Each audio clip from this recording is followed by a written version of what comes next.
Beneath the quiet forests of North America, hidden in cold, lightless tunnels, lives a creature built for absolute darkness.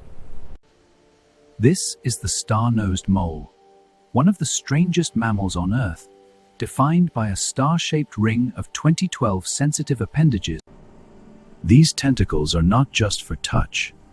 They form the fastest tactile sensing system in the mammal world.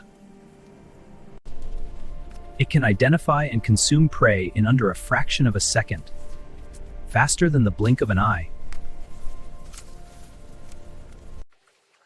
Evolved for swampy, oxygen-poor environments, it moves through mud and water with unmatched efficiency. In a world without sight, this creature sees through touch alone, and touches faster than thought.